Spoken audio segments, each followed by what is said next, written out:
बस आज मैं पापा को सब कुछ सच सच बता दूंगा। मैं उन्हें बता दूंगा कि मैं सुकन्या से कितना प्यार करता हूँ और मुझे पूरी उम्मीद है कि पापा मुझे समझेंगे। ये है अनुराग, जो अपने गांव से दूर शहर की एक बड़ी कंपनी में मैनेजर की पोस्ट पर नौकरी करता था। उसके पिता रामाधीर सिंह रबुपुरा गांव के सरपंच थे और फिलहाल कुछ दिनों की छुट्टी लेकर अनुराग अपने गांव जा रहा था। वो बहुत खुश था। अरे तू आ गया। हाय कितना कमजोर हो गया है मेरा लाल। अब शहर में तुम्हारे हाथ की घी लगी रोटियां नहीं मिलती इसे, तो कमजोर तो होगा ही। हाँ माँ। अच्छा मेरी छोड़ो और अपनी सुनाओ, कैसी हो आप? कैसे होंगी तेरे बिना, बस तेरे इंतजार में ही दिन कटते हैं अब तो। माँ मैं अरे अब बस भी करो, बेचारे को जरा सांस तो लेने दो, फिर करती रहना पेट भर के शिकायतें। हाँ सही बात है। चल बेटा अंदर जाकर हाथ मुंह धो ले, तब तक मैं चाय नाश्ता लेकर आती हूँ।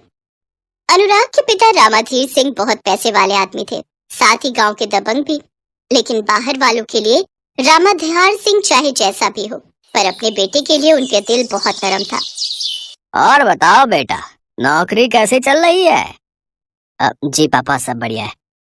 पता नहीं तुम्हें किसी की नौकरी करने में क्या मजा आता है, हैं? अरे कितनी बार कहा तुमसे कि यहीं आ जाओ, यहाँ सब हमारे नौकर हैं। अरे राजा बनकर रहो यहाँ, यहाँ जो कुछ है वो सब तुम्हारा ही तो है।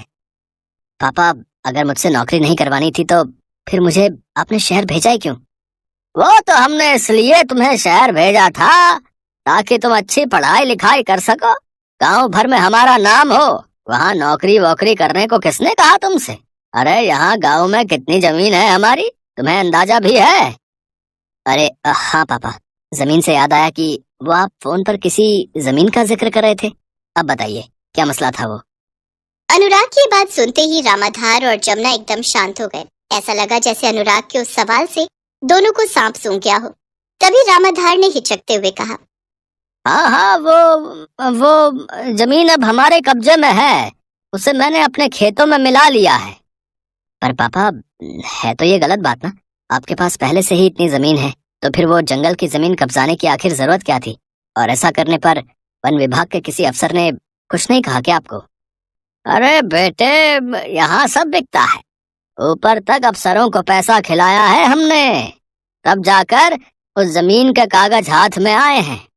2-3 लाख खर्च करके पूरे 10 लाख की जमीन अपने नाम करा ली है हमने, समझे? अनुराग अच्छे से जानता था कि उसके पिता गांव में जो कर रहे थे वो सरासर गलत था, लेकिन वो चाहकर भी अपने पिता को ऐसा करने से रोक नहीं पा रहा था, क्योंकि रामाधार सिंह किसी की सुनने वालों में से था ही नहीं। फिर उसी शाम, माँ एक जरूरी बात करनी थी आपसे। हाँ तो बताना क्या बात है? माँ वो एक लड़की है, उसका नाम सुकन्या है और हम दोनों एक दूसरे से शादी करना चाहते हैं। अरे ऐसे कैसे? कौन है, कैसी है, अरे कहाँ की है, पहले ये सब तो बता। ओह माँ, क्या रखा है इन सब चीजों में? आप बस ये समझ लो कि सुकन्या लाखों में एक है और हर तरह से हमारे परिवार की बहू बनने के लायक है वो। देख मैं तो एक बार को मान भी जाऊं, लेकिन तेरे पापा को कौन समझाएगा? तू तो जानता है ना उन्हें। जिस वक्त जमुना और अनुराग सुकन्या के बारे में बात कर रहे थे, तभी दरवाजे के पास खड़े रामाधार ने सब कुछ सुन लिया था। और फिर, अरे जमुना, क्या उल्टा पुल्टा बोल रही हो मेरे बारे में? बेटा हमें कोई दिक्कत नहीं है, तुम जिसे चाहो अपनी पत्नी बनाओ, ठीक है ना? हैं? ये आप क्या कह रहे हैं जी?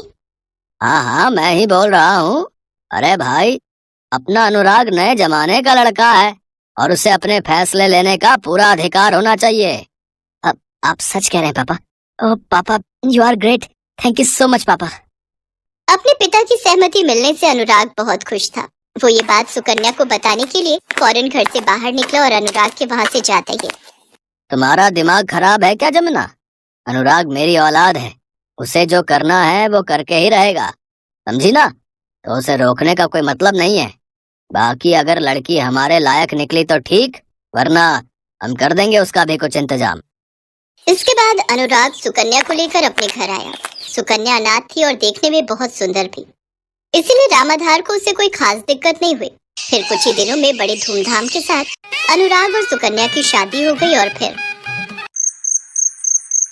सुनिए, मैंने भगवान शिव से वरदान में आपको मांगा था और देखिए आज आप हमेशा के लिए मेरे हो गए।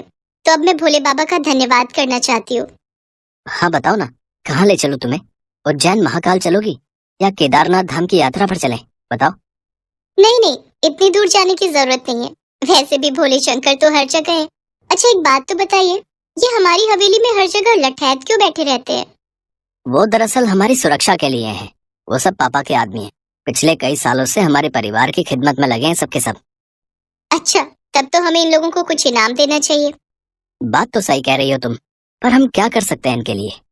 अब क्यों ना एक काम करें, क्या घर में भगवान शिव की पूजा रखवाते हैं और उसके बाद इन सबको बढ़िया बढ़िया खाना खिलाते हैं, ऐसा खाना जो इन्होंने पहले कभी ना खाया हो। What a fantastic idea. ये तो बहुत ही बढ़िया रहेगा। चलो फिर तय रहा, पहले पूजा और फिर इन सब की दावत करेंगे। अनुराग ने उन लठैतों के लिए बड़ी दावत का इंतजाम शुरू किया। राशन, लकड़ी, सब्जी, दूध, चावल और फिर रसोइये, सबका इंतजाम हो गया। उधर दावत की खबर मिलते ही सारे लठैत रामाधार की जमकर तारीफ करने लगे। इस वजह से रामाधार भी कुछ न कह सका। दावत के लिए खाना पकना शुरू हुआ और उसी बीच, अरे भैया आपने कुछ मीठा तो बनाया ही नहीं। आदेश करे बहू रानी, क्या बना दे? एक काम करिए, खीर बनाइए। नहीं नहीं आप नहीं, मैं बनाऊंगी सबके लिए खीर। है पर बहू रानी आप क्यों? ये तो हमारा काम है। नहीं, आप बाकी खाना देखिए, खीर तो मैं ही बनाऊंगी, मेरा बहुत मन है। सुकन्या की बात मानकर रसोइये ने खीर बनाने का सारा काम उस पर छोड़ दिया और खुद बाकी का खाना तैयार करने में जुट गए। जब सब कुछ बनकर तैयार हो गया तब सारे लठैतों को खाने के लिए बिठाया गया। बड़ी सी कुर्सी पर रामाधार सिंह को भी बिठाया गया। इस बीच सुकन्या घर की रसोई में बिल्कुल अकेली थी। सुकन्या ने मुस्कुराते हुए खीर का बर्तन खोला और फिर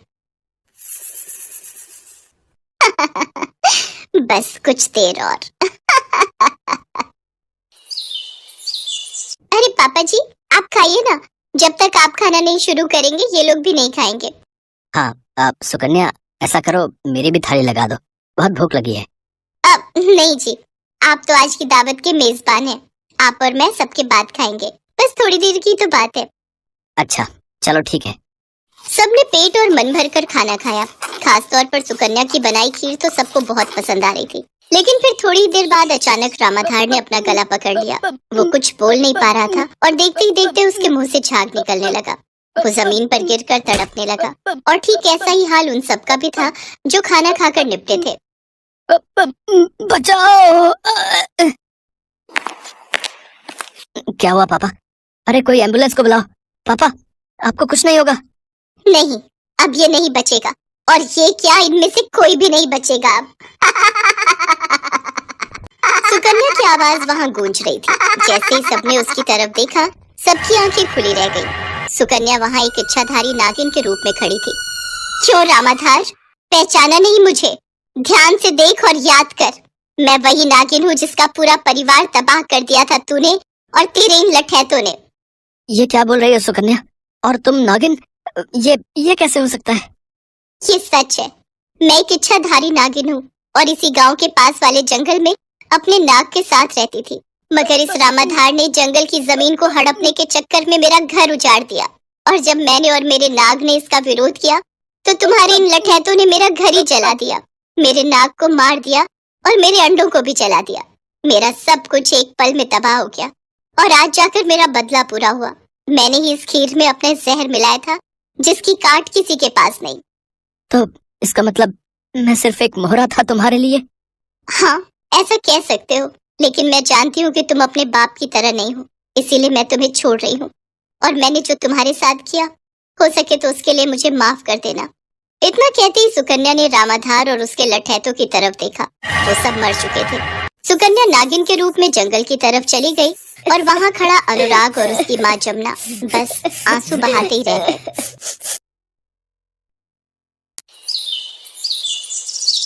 अरे जाने मन, जरा घूंघट तो उठाओ।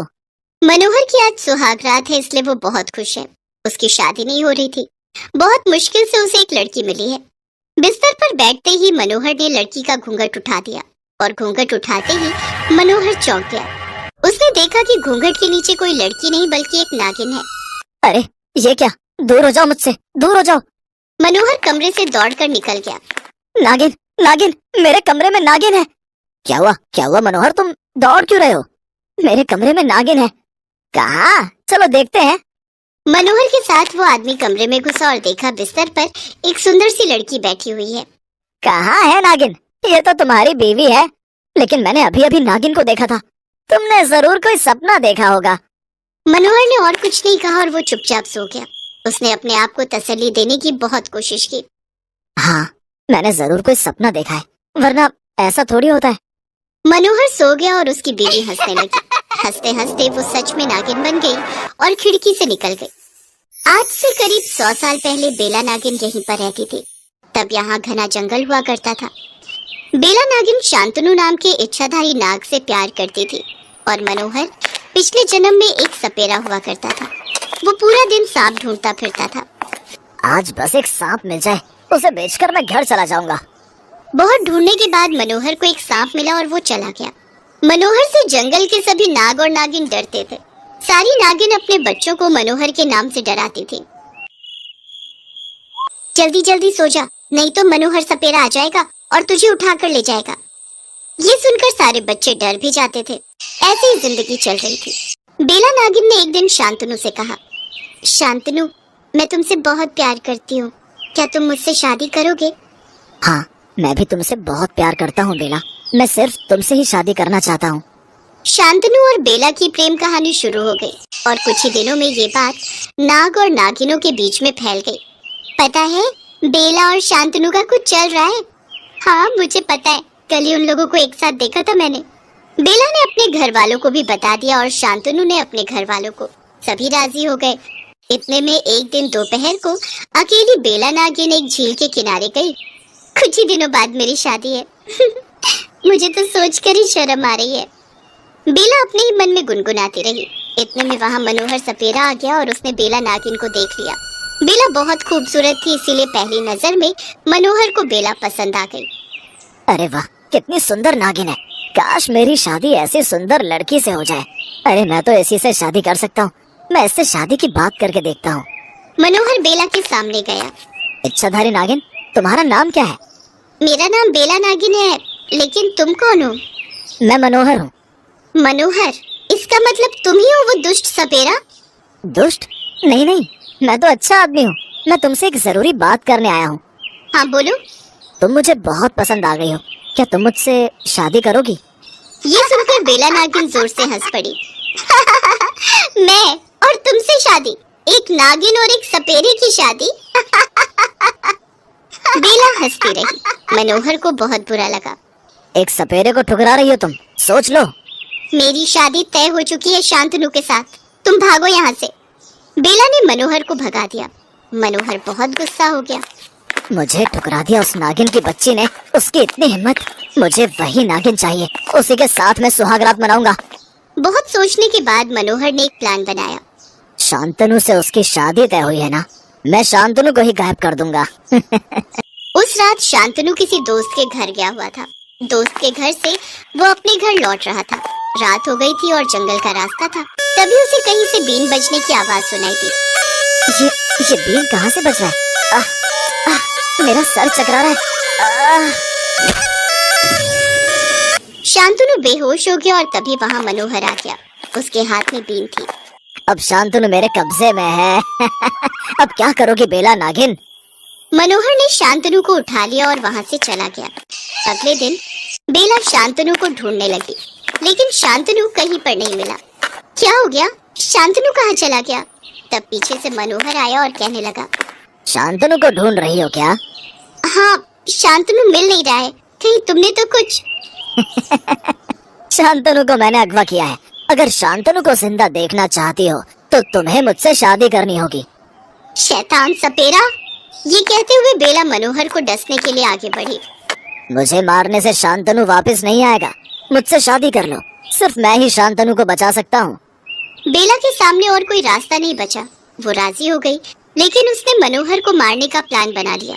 अगले ही दिन मनोहर से बेला की शादी हो गई और वादे के मुताबिक मनोहर ने शांतनु को छोड़ दिया और सुहागरात में बेला का घूंघट उठाते ही बेला ने मनोहर को डस लिया। मनोहर तड़पने लगा। मुझे मार डाला तूने। याद रखना, मैं तेरे साथ सुहागरात नहीं मना पाया। जब तक तू मेरे साथ सुहागरात नहीं मनाएगी तब तक तुझे मुक्ति नहीं मिलेगी। ये बोलते हुए मनोहर ने बेला के ऊपर पाउडर जैसा कुछ फेंक दिया और बेला की मौत हो गई। मनोहर भी वहीं पर मर गया। बेला की आत्मा घूमती रही। 100 सालों बाद मनोहर का पुनर्जन्म हुआ, लेकिन पिछले जन्म में किए पापों की वजह से उसे शादी के लिए लड़की नहीं मिल रही थी। बेला की आत्मा को सब कुछ याद था, इसीलिए उसने मनोहर से शादी करने के लिए हाँ कर दी और मनोहर से शादी करके उसके साथ बेला ने सुहाग रात मनाई। उसके बाद बेला को मुक्ति मिल गई। शांतनु इतने दिनों से स्वर्ग में बेला का इंतजार कर रहा था। बेला शांतनु के पास गई। बेला, तुम आ गई हो बेला? हाँ शांतनु, आखिरकार हम दोनों मिल ही गए। उस पार नहीं तो क्या हुआ, जीवन के इस पार हम दोनों हमेशा एक साथ रहेंगे। इसके बाद से दोनों एक साथ रहने लगे और धरती पर मनोहर पागल हो गया। पिछले जन्म के पापों की सजा उसे इस जन्म में मिलने लगी। इसीलिए कहते हैं कि पाप कभी किसी का पीछा नहीं छोड़ते।